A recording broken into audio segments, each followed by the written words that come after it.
This episode is brought to you by Courier.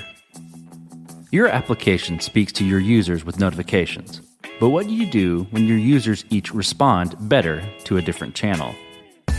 Building the event triggers is annoying enough, but when you have to build templates for multiple channels, track deliverability and performance, and manage granular user preferences, you end up with overwhelming complexity that distracts your team from your core product. That's why Courier built its API and notification system as a service. Courier is the fastest way to design, manage, and orchestrate all of your application's notifications using a simple API. The UI is a powerful drag-and-drop editor to help you build and send templates over any channel while giving your users full control over their own preferences. Plugin providers like Twilio, SendGrid, Mailgun, and Firebase to send email, SMS, push, in-app, or even direct messages like Slack, WhatsApp, or MS Teams. Get started today with 10,000 notifications free every month. No credit card needed. Just go to courier.com/codestory. That's COURIER.com/codestory. This episode is sponsored by Imagely. If you're ready to add photo or video editing to your application, Imagely is a great place to start. Imagely provides a software development kit that handles all the technology for adding photo and video editing right inside your application. Their SDKs are fully customizable and can match your app's look and feel and support all major platforms. Let users share beautiful photos or videos, create imagery for marketing campaigns, build photo books, or even automate design with templates. Their video and photo editor SDK is used by Shopify, Hootsuite, Shutterfly, and hundreds of other companies, helping them ship software faster.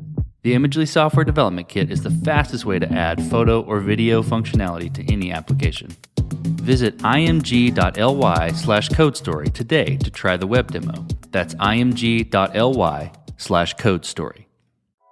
I had only built one product before that, and my understanding of fundamental technologies, I didn't finish computer science. So there's a lot of technical debt, even to this day, that has to be overcome.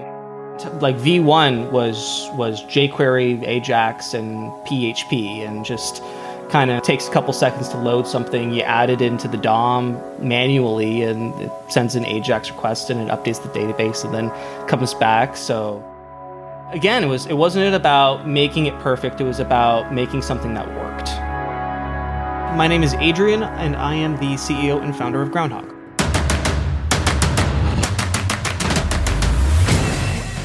This is Code Story, a podcast bringing you interviews with tech visionaries who share in the critical moments of what it takes to change an industry and build and lead a team that has your back. I'm your host, Noah Labhart, and today how Adrian Toby built the best CRM and MarTech tool for SMBs and agencies using WordPress. All this and more on Code Story. Adrian Toby lives in Canada. He got started in his tech career right out of high school, working for his father's digital marketing agency. In high school, he was interested in computer science and developed video games and useful UI for his school.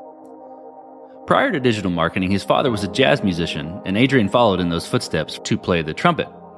For university, he had two options.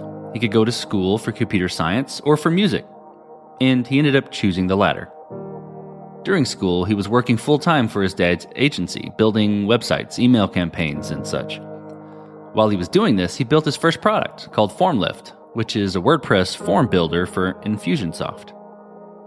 Around 3 years into school, he failed his first university course, a discrete computer science course around computer runtimes, Big O notation, etc. He had invested a ton of money into his degree already, but he started doing the math and estimated he wouldn't complete school until 2025 because he was part-time.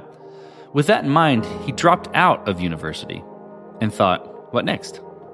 He didn't want to do agency work forever. He took a look at how expensive, convoluted, and clunky marketing technology tools can be, and he vowed to create the ultimate suite of tools and to do it in WordPress. This is the creation story of Groundhog. Groundhog is a CRM and marketing automation platform specifically for businesses that use WordPress. So the main differentiator between something like maybe ActiveCampaign or Infusionsoft or HubSpot, kind of like the big three that I see, or maybe even ConvertKit and Drip and whatnot, is that all of those are software as a service, right? So you're paying monthly fees, you're renting their space, you're using that platform. If you stop paying that bill, what happens to your data? Goes up in smoke, right? Your account access is locked until you pay the bill.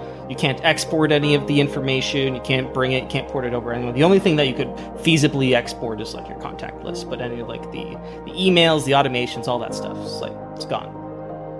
If we built a CRM and marketing automation platform, which didn't really exist yet for WordPress, there's a few options now. We were kind of like the first to enter this space and really define it. We can build something that's natively hosted on WordPress that natively integrates with all of the major top shelf WordPress plugin providers and developer shops. And we can also make it so that all of your data is self-hosted. You have full control. It makes you epically compliant with GDPR and HIPAA and all that stuff, because you get to choose where that data is actually put, because you get to choose where your website is hosted, with which server, with which hosting service and which company. And that was really that's kind of our eureka moments. Like, if we could make that happen, then we could solve so many problems that exist, or so many considerations for agencies and small businesses who are heavily investing in this technology to help them launch, grow, and scale their business. Then we might have like a winner. We might have a product that people might be interested in. So I started kind of identifying the unique value props and kind of going a little bit deeper into it. Like, as an agency, it was incredibly difficult to duplicate content for like businesses. So let's say I have a general contractor come in and I build up his whole system and like his quotes and his quote system, his intake form, his follow-up email reminders, his review requests, right? And I went through all of this work and I built it for this client, right? And I get another general contractor and he's basically just asking for the same stuff. It was incredibly difficult for us to go into a tool like Infusionsoft or ActiveCampaign or HubSpot and basically just do like export from one account and import into another account. And if it was possible, it was like 10 steps, and you had to be a partner, and you had to like upload it to like their central directory, and it had to be approved by someone, and it could take like weeks, days to weeks in order to actually go through that process, which is just ridiculous in my own view of it. And we're like, let's just make it as easy as humanly possible. They can click an export button of all of their content, and they can go to any other WordPress website that has our plugin installed, and they can download it, no hassle. It literally just exports to a JSON file. And it's like stuff like that, where there's just these really simple efficiencies for developers and agencies and freelancers who are often doing the work, to make their experience better and to allow them to do more business faster, right? And we started drilling into stuff like that. And then eventually, let's get to actually developing product. So tell me about the MVP, right? That first product you built, how long it took you to build, and what sort of tools you used to bring it to life. So for the MVP, it worked. It was, but there wasn't a whole lot to compare it to in terms of functionality, because it's the only kind of a product that existed as a WordPress plugin. There was nothing else to compare to. The only thing that could be compared to was SaaS, right? Which a lot of people may have just not even looked at, because they're just kind of looking for that WordPress plugin to fill that role. So it was very much a just get it done focus for the MVP. If it works, that's it. And we're not going to focus on like the most beautiful UI. We're not going to focus on the fringe feature requests or like specific things. It's like content has to be portable. It has to be all on WordPress. You have to be able to send an email, and you have to be able to like schedule events after like someone buys a product, stuff like that. It's like, as long as we can fulfill the base requirements to enable like your average business to be able to use this and get value out of it, then that's where we're going to stop. At least as far as the MVP is concerned. As I mentioned, that process took 2 months, and at the end of 2 months, we had marketing automation. So being able to lay out a funnel with like delay timer. So wait 3 days, send an email. Wait 3 days, send an email until someone like buys a product, and after that, wait a couple days, send a review request. So we had that component. We had a block-based email editor, so being able to drag in your paragraph and being able to drag in your image and your button, change the text, change the links. And we had the CRM component, so being able to like create custom fields, see first name, last name, email address, scrape the profile picture from Gravatar, and that's where MVP was. And after that, we launched it. We released it 1.0. We didn't do beta tests. We didn't do anything. We just put it out there to see if anybody would be interested. Right? Because there's no point in like investing like tons of money and time and see if, if after 2 months nobody wants it. And we got a little bit of traction. It was a slow start. It was like 100 people, like 0 to 100 people for at least like the first few months. With any MVP, you've got to make certain decisions and trade-offs about what you're going to cut or what you're going to accept as far as technical debt, right? And you alluded to a little bit, a few of those when you were talking, but I want to dive into it and answer it specifically. What sort of decisions and trade-offs did you have to make in that short term, and how you coped with those decisions? I had only built one product before that, and my understanding of fundamental technologies, I didn't finish computer science. Right, I dropped out in year 2.5 basically, because I was doing it part time. So I was there for 3 years, but I was only really in year 2.5. And then I cut my losses. And so there's a lot of technical debt, even to this day, that has to be overcome. We've removed a lot of it over what will be soon our third major upgrade in as many years.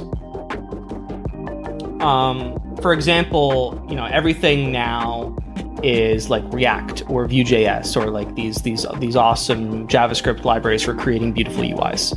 Right, there's a lot of that. Like V1 was jQuery, Ajax, and PHP, and just kind of like takes a couple seconds to load something. You add it into the DOM manually, and it sends an Ajax request, and it updates the database, and then comes back. So again, it wasn't about making it perfect. It was about making something that worked and seeing if it was a viable, because the only business that we were using it for was our own, and our list only had 100 people on it.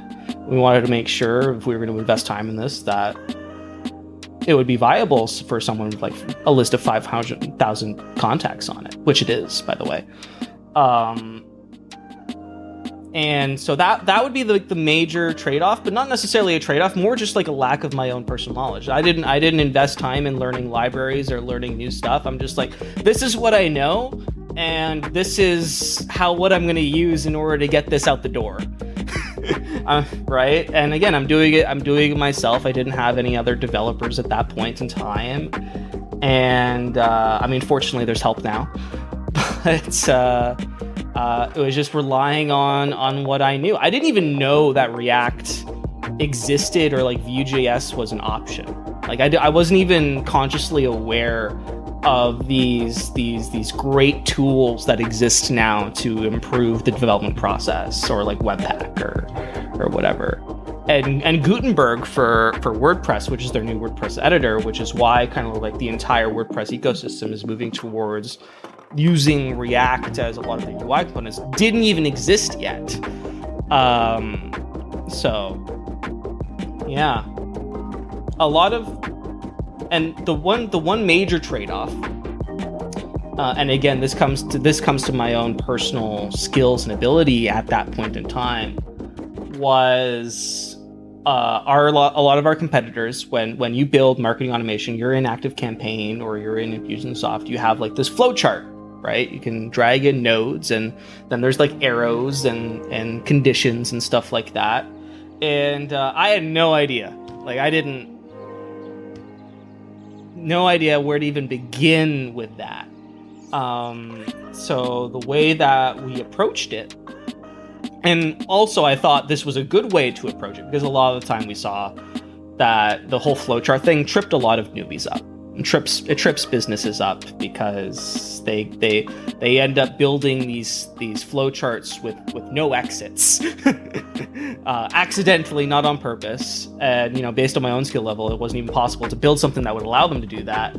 So we just built out this linear system, so you could it was basically halfway in between just setting up a simple autoresponder, but also having sort of like the if then until logic of it. So it's kind of like it's somewhere in the middle, and because that's the way that we originally designed it, that's where we are today still. Well, dialing back to where you were talking about, so you got your MVP done, you got it released, you're getting some traction, you're getting some feedback. How did you go about progressing the product from there and maturing it? And how did you build your roadmap and figure out, okay, this is the next most important thing to build? Our first customer was my dad and his agency and their clients. That was our first customer. Like, leverage the opportunities that you have. So he ended up switching like pretty much all of his clients from Infusionsoft to Groundhog, which they were all very grateful, because an entire year license of what we charge is equivalent to 1 month of their product. So they were all very grateful, and we got a lot of feedback through that. In terms of like, this is broken, this isn't working, this isn't right, or we need this feature in order to actually be able to conduct business. So a lot of early development in that first year was like from more or less 100 people in this circle, and us basically, or me, and we did hire a developer who was with us for a full 2 years in month 2. So I mentioned I did that friends and family thing that afforded us a developer who, it was his first job ever, so he wasn't like $100,000 a year or anything. And we kind of just banged stuff out as quickly as we could. Basically just whatever people needed. In that first little while, we were a feature factory. Just trying to get as much out as humanly possible, increase the value prop, and provide more options for small businesses. Moving into sort of the later half of the first year is when, not even really, it's like direction was set probably in year 2, like clear, defined direction for what needs to happen with the product and where it needs to go. Because the beginning of year 2 is when we did our first major version upgrade from 1 to 2, where we basically just rewrote the whole bloody thing.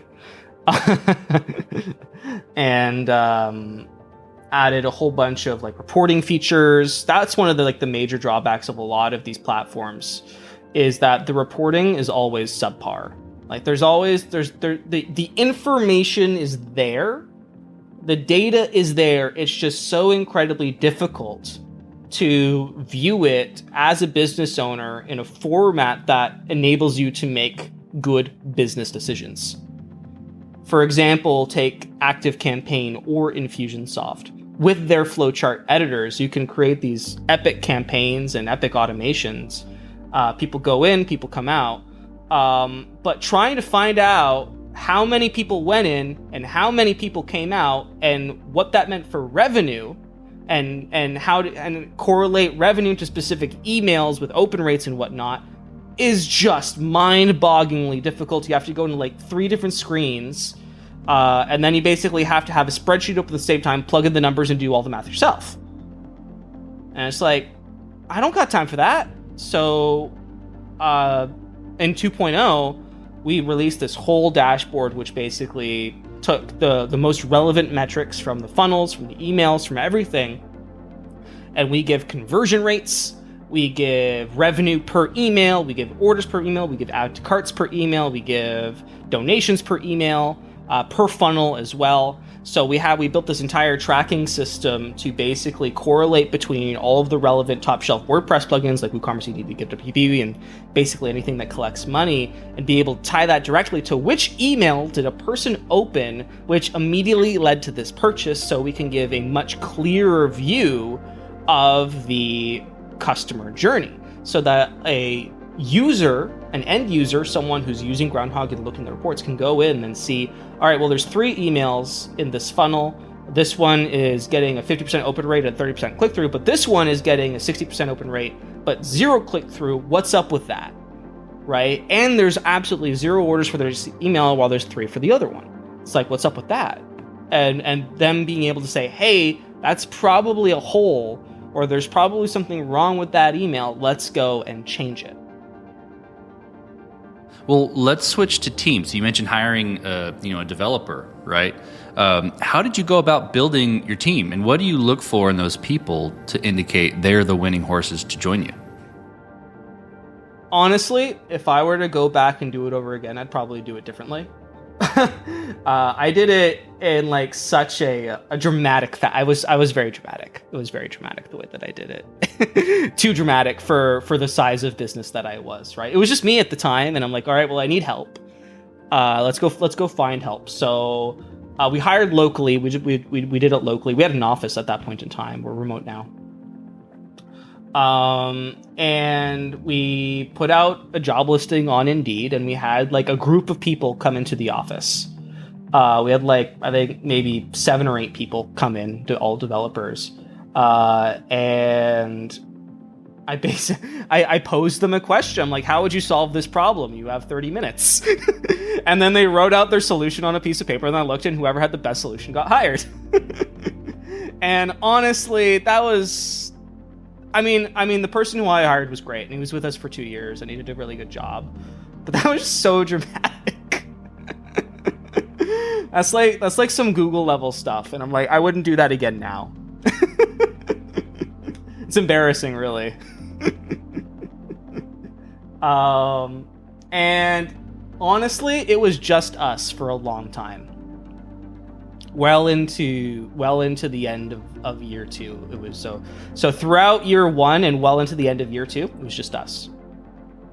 We were both doing development, and I would do customer support, and he would do customer support, and really that's all we needed. We didn't have like tons of clients. We had maybe like around 1,000, and the software was good. We weren't getting like tons of support requests, and it was manageable. And the features, we were still being a feature factory, still pumping out new stuff. And at the end of year 2 is when we started to pick up steam. Black Friday happened. I had made a bunch of friends at this point, so I'm not sure if we're going to talk about product marketing at all, and getting customers for your product, because I have a few words to say on that. But I'll just say for now, by the end of year 2, I had made a lot of friends of powerful and large communities, and I was totally leeching off of their lists and building our own, where we had to eventually like, all right, well, we need more help. Like, we need people like for specifically support, because I'm, the CEO. I can't be doing this for the rest of my life. I got to build product and lead and do other things and be on podcasts and whatnot. So I had started a certified partner program, which is a very common thing for most CRM marketing automation providers to have.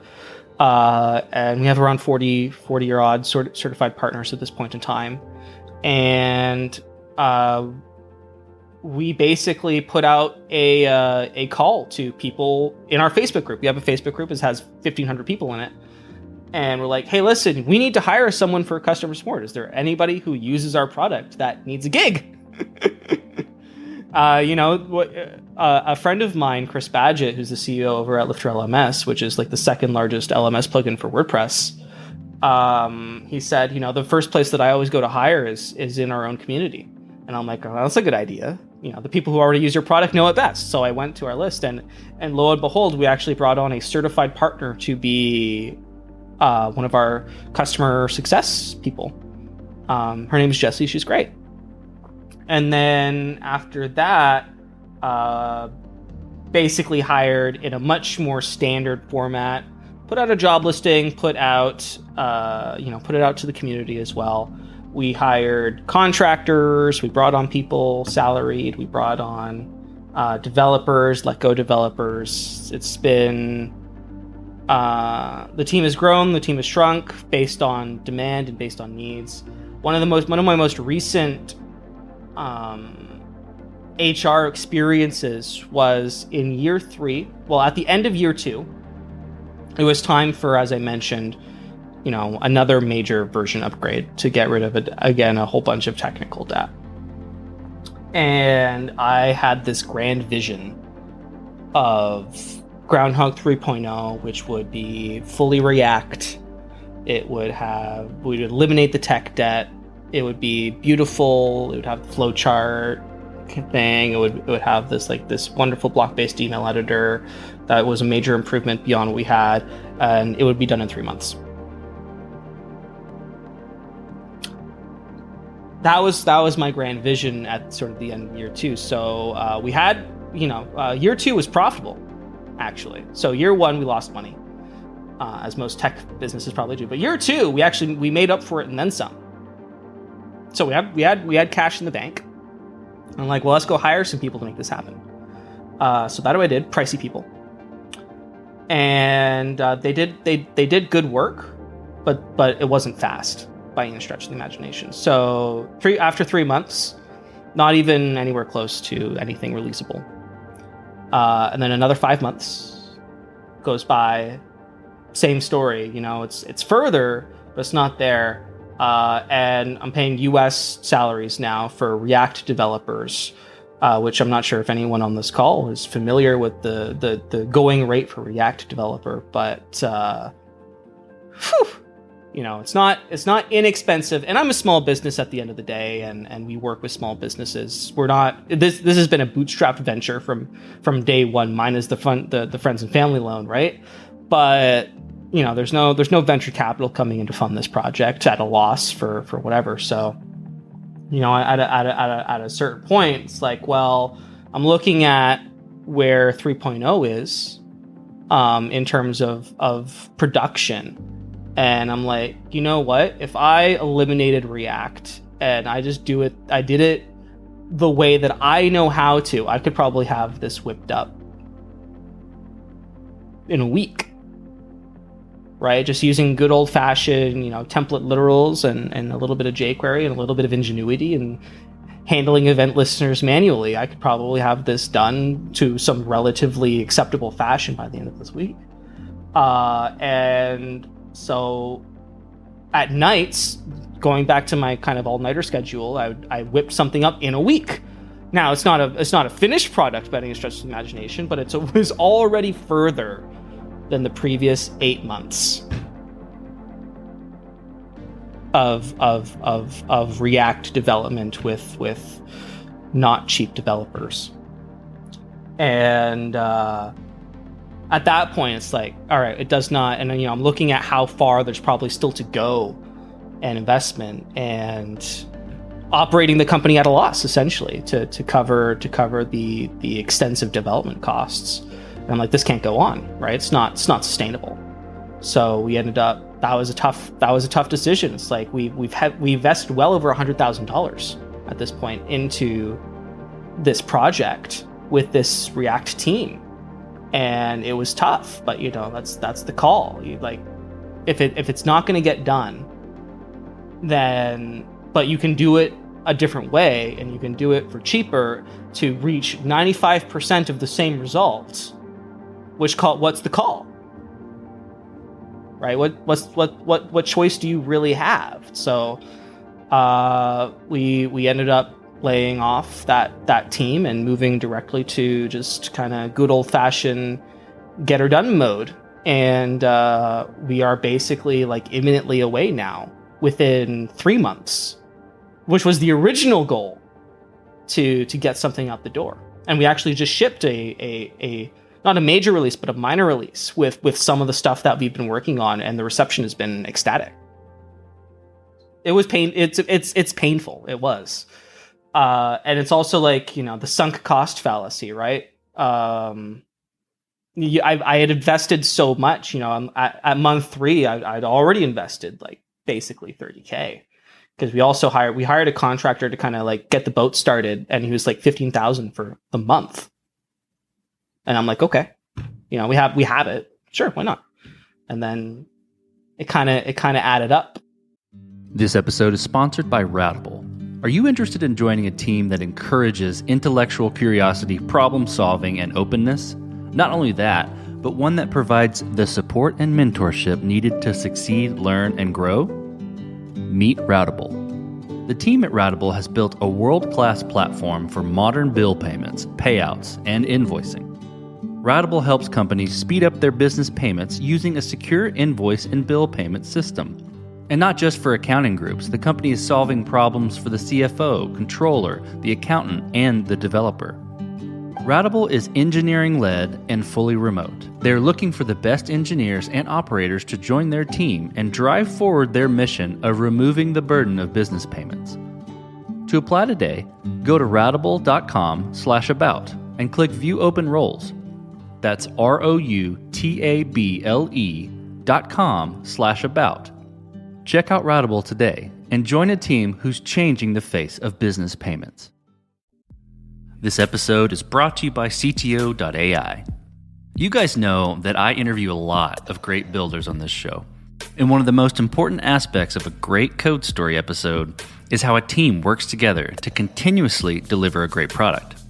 And not only just a great product, but one that will scale to meet growing demand. It's easy for growing teams to get overwhelmed by, you know it, complex tools. Complex tools can be a major source of frustration across a team, to spend all of your time managing tools instead of building great products. Meet CTO.ai. CTO.ai is a workflow automation platform that simplifies developer operations so your growing team can improve their delivery velocity and hit their launch dates. What I love about the platform is that it doesn't matter your experience level. You can be a junior dev, you can be a senior dev, it doesn't matter. The platform allows any developer to build powerful workflow tools and share them across their team. You can do this using their services, pipelines, commands, and insights tools to create your singular workflow in a powerful way. You can easily release code anywhere directly from Slack. It's where you live anyway.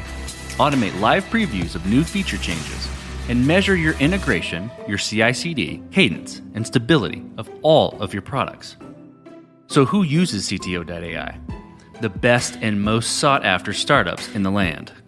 CTO.ai has helped fast-growing startups who've raised over $500 million in funding to scale their software delivery workflows.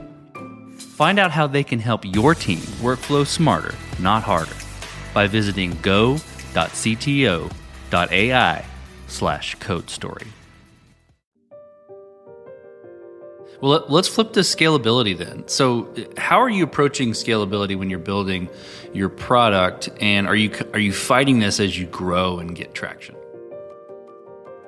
Well, in terms of the product, scalability was concern from day one. So making sure that it worked was always top of priority, not making sure that it was beautiful. Kind of like the beautiful aspect is what we're kind of working on now. Making it beautiful. It's already quite robust. We have customers with lists of well over 500,000 people where they send 500,000 emails per day, without much of an issue, without any issue really. And that was always priority number one for me, because WordPress has a rep for, if you have big plugins on it, it's going to slow down, or, it's unreliable. And the, SaaS does a good job of marketing that to their customers, right? And they have a marketing engine designed to ensure that the stigma sticks, right? It exists. It's a process that happens, and you don't hate the players, hate the game, right? So there's a stigma to overcome for us. So reliability was always kind of evangelizing WordPress as a viable option for small businesses to not only host their content, but their e-commerce and their digital marketing and CRM as well, right? So scalability was kind of just a done deal. in terms of day one, doing our stress testing, doing our load testing, doing our case studies, getting a big client, and then working with them on Zoom calls to figure out where stuff could be improved. And in year one, we did a whole ton of scalability improvements and efficiency improvements to like our event queue model and our AWS SES integration for like multi-threading and multi-process curl requests and like the whole thing. And we got it to a point where like even at 500,000, sending an email in like a couple hours is like non-issue. In terms of team, right? Personally, like I've always wanted a big team, but there's not enough work for one, really. At least I haven't reached a point where I feel like there's enough work for a big team. Like Jesse's really good at what she does. We have certified partners. We have a Facebook group that takes care of a lot of the technical support. We have incredible videos, incredible education. We focused a lot on like our academy and on our courses. That was also a big pillar that we wanted to focus on, was making sure that there was education surrounding the product to make sure that new people could understand what to do and how it worked. Investing in templates, investing in all of these things to ensure that there was as minimal work to do on behalf of us so that we could focus on building great product.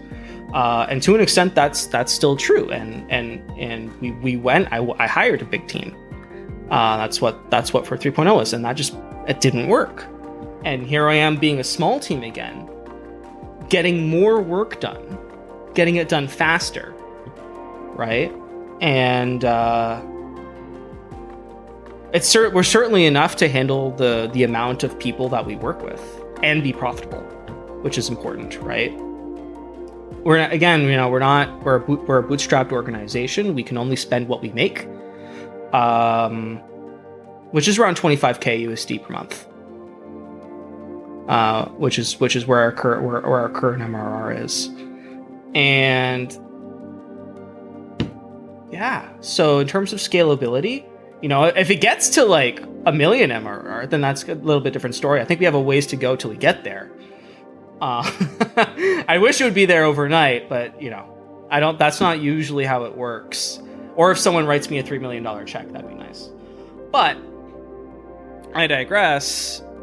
In terms of scalability, I think it's important to just know how much work you can actually provide to team members, because if you're overzealous, you're going to get in a trouble with, like I did, where there's and certainly when there's no product person. Like I'm the product manager and the CEO and the sales guy, and I'm wearing all these hats, and I hired developers and I provided them very long leashes, right? I was and that's probably my fault as a leader. I provided them, like, I don't really care how it gets done, I just want it done.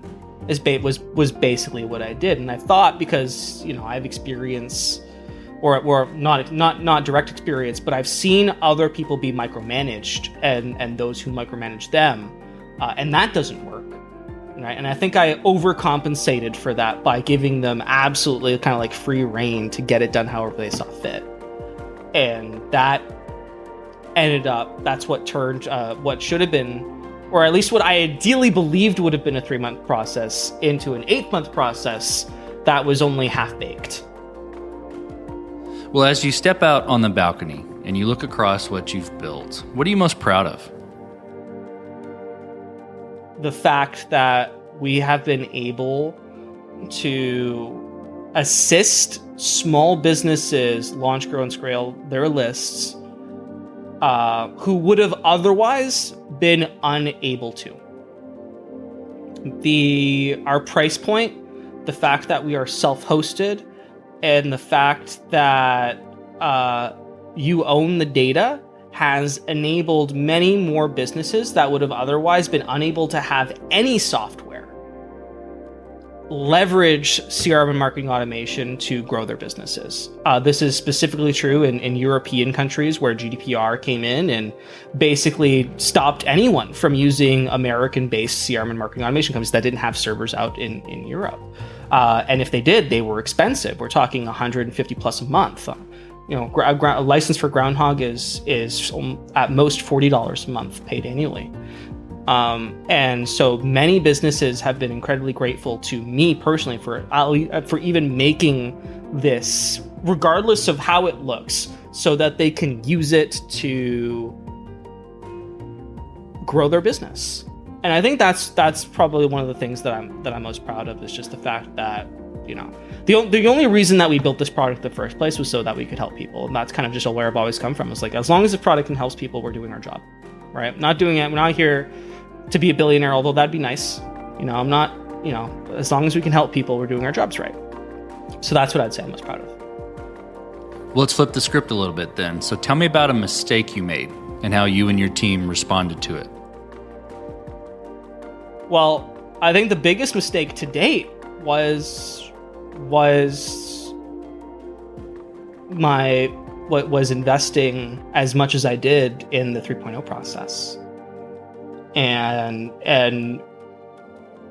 that was well, I guess it's only a mistake if you make it twice, but it was certainly a painful learning experience. If I would go back, I would change what I would have done. And I would have done it the good old-fashioned way, with the tools that we have access to and the things that we know. And as long as it's 95% of the way there, then certainly the end user is not going to know the bloody difference, right? They're never going to know. So why bother? And it's just, I bought into the hype, right? There's a lot of hype for React because of at the time, Gutenberg for WordPress, the WordPress editor was getting a lot of hype and a lot of limelight. And I'm like, well, if we build React stuff, then, we'll be hype. Doesn't work like that. Well, what does the future look like for the product and for your team? I know you're working on some stuff. You've gone back to what you know, to your roots of building the product. What does the future look like? We have gone back to our roots, but the roots have developed for sure. So we're using the technologies that we're familiar with, but we've developed brand new patterns for working with them. And major efficiencies. So it's basically if you're using the UI, it's basically like you would be using something built with React, but it's not. And we've developed ways to get it to 95% of the way there that no one would ever know the difference. And that's enabled us to build what my original vision had been in 3 months from when we pivoted 3 months ago to doing it this way. And release is imminent. We just released Groundhog 2.5, which we kind of released some of the stuff that we were working on early. One of the big things was search filters. Now, I had made a big deal earlier about how the data is there, but it's impossible to access for reporting purposes, right? And the same could have been true, and it's a little bit hypocritical to me, because the same was true, the data was there to search, to pull up specific context. If you want to find everybody on your list who purchased a product in the last 60 days, right? The information was there. You could see it in the report, but you couldn't actually see the list of people. You couldn't see their names. You couldn't see their email addresses. So one of the big focuses was making that possible and making that data accessible. And we built this incredible search filters function, where it can basically allow you to create, person bought X product within the last 60 days, and they have, tag new customer, and they were created in the last 90 days, or they were, or their contact owner is whoever, or their last opened email was email A, and they clicked this link in that email, and they can design these incredibly flexible search filters to find really specific people on their list so that they can market to those people and take actionable steps on that data. one of the big kind of communities that we've been resonating with recently has been nonprofits because of our recent integration with GiveWP, which is the leading donations plugin for WordPress. And how powerful would it be if, let's say, you're a nonprofit and you have like a deadline to raise $10,000, but you've only raised $8,000, right? So you need to go find $2,000 by EOD. Where do you find that? You go to your CRM and you search for your top 10 donors, right? It's like, you search for donation amount above $10,000 or above $6,000 or however much they've donated within the last 30 days. And you search that query, and then you pick up the phone and you start hammering the phones on those specific people. You send them an email, you send them follow-ups, right? So that, because the people who are most likely to donate are the people who've already donated, right? And certainly your top donors.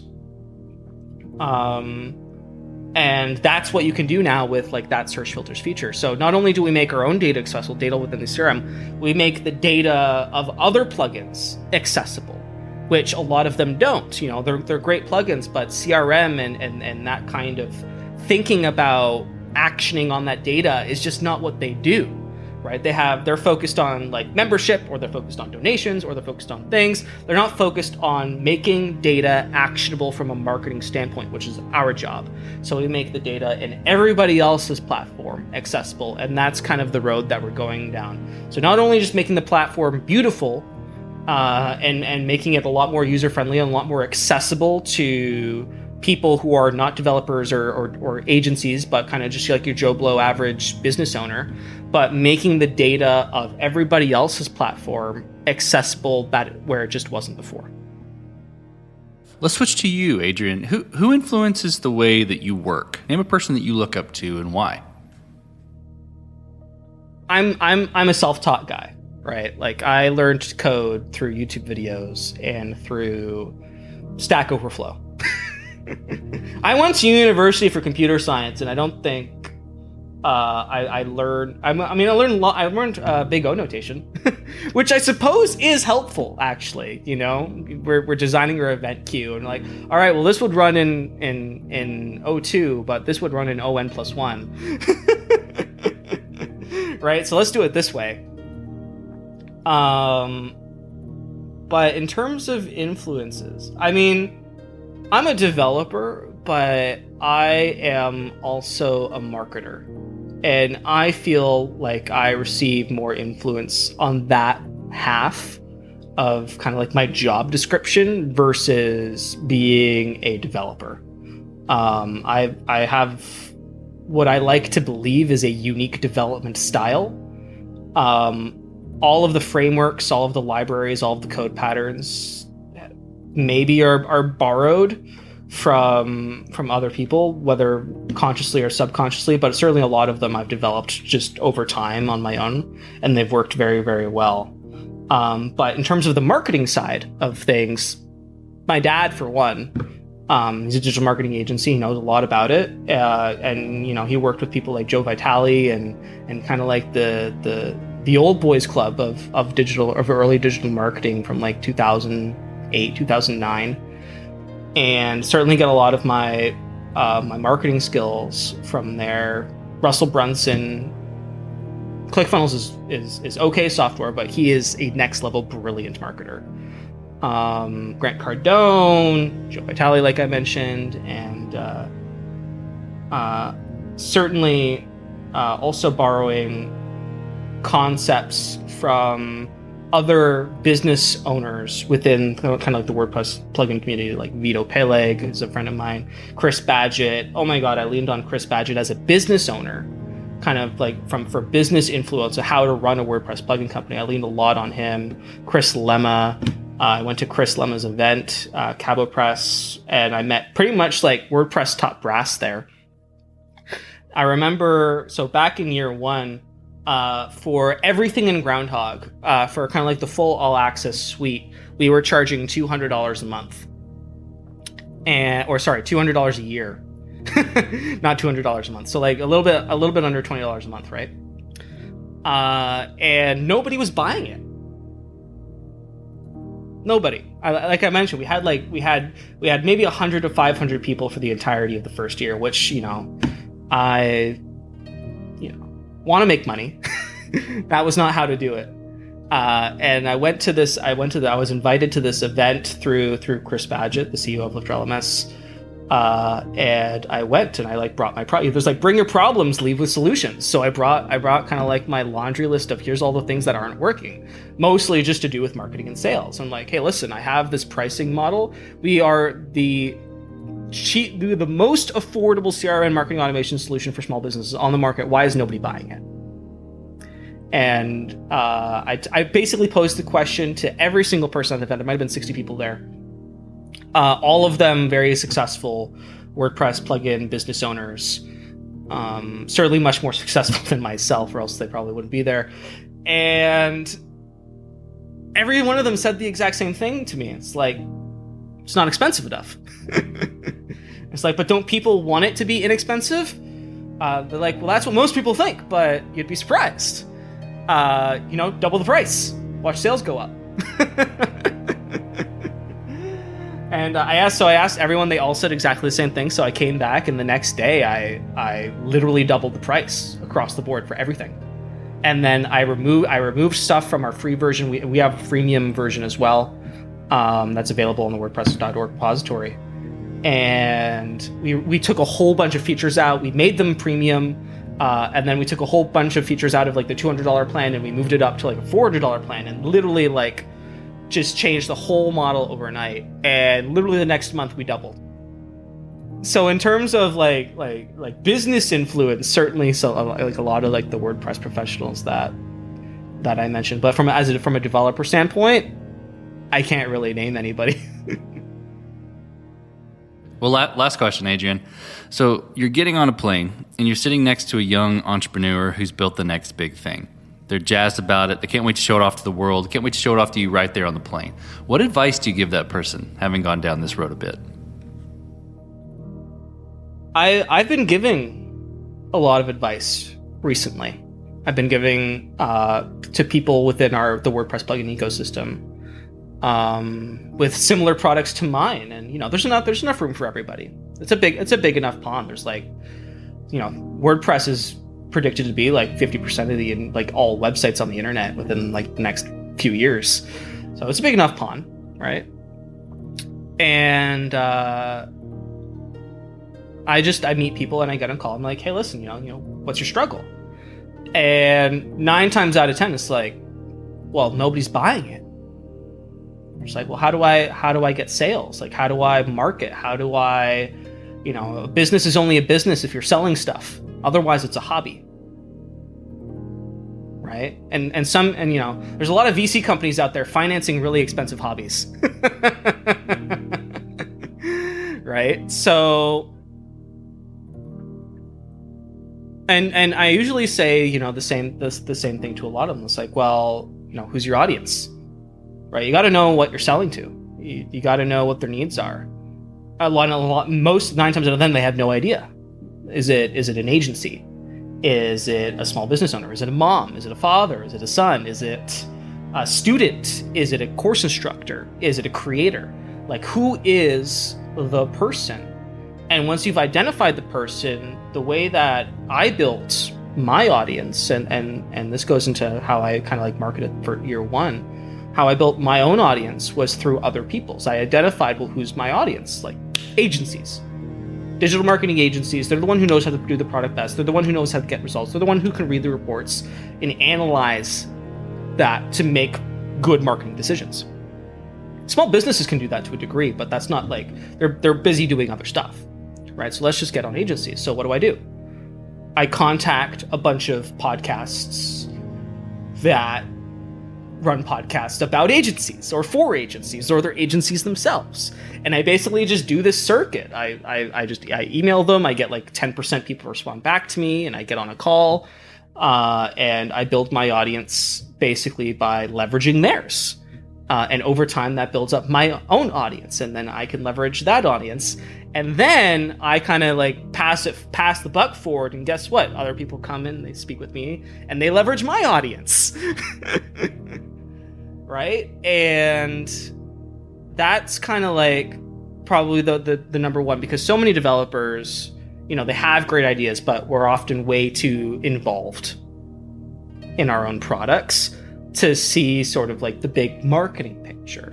We think that everyone would be able to get value out of this. And I truly believe that there's tons of small businesses who get value out of Groundhog, but marketing to everyone is like marketing to no one. You got to pick your battles. You got to pick your ideal customer. Like you look at ConvertKit, look at Drip, look at, if you look at those two, it's like e-commerce or creators, not both, right? Their marketing is very specific to those audience because those are the audiences that they can access easily through their networks. And picking that from day one is going to make it significantly easier to get a business off the ground. That's great advice. Well, Adrian, thank you for being on the show today. Thank you for telling the creation story of Groundhog. I appreciate it. Thanks for having me on. And this concludes another chapter of Code Story. Code Story is hosted and produced by Noah Labhart. Be sure to subscribe on Apple Podcasts, Spotify, or the podcasting app of your choice. Support the show on patreon.com/codestory for just $5 to $10 a month. And when you get a chance, leave us a review. Both things help us out tremendously. And thanks again for listening.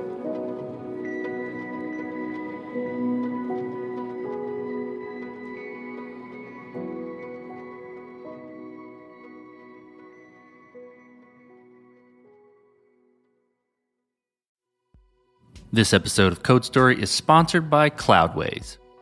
Cloudways is a managed hosting platform ideal for small to medium businesses, e-commerce, and agencies. Because with Cloudways, they don't have to worry about managing or maintaining servers and can instead focus on their business. Cloudways offers peace of mind to business owners with reliable 24/7 support and managed backups. Their custom stack has integrated cache and performance-boosting tech that will improve page load times, which is super important. With Cloudways, customers have the freedom and flexibility to deploy PHP apps from a list of 5 cloud providers in just a few clicks. Those providers are AWS, DigitalOcean, Linode, Google Cloud, and Voltaire. They can scale their servers up or down any way they want. Cloudways has a lot of features that makes development and deployment on the cloud much easier and faster. Features like integrated Git, a staging environment, team collaboration tools, a pre-configured composer, and free SSL. That's right, free. Use the promo code CODE30 and get up to 2 months of free hosting with a $30 credit. That's promo code CODE30. Take a look at their website today at cloudways.com.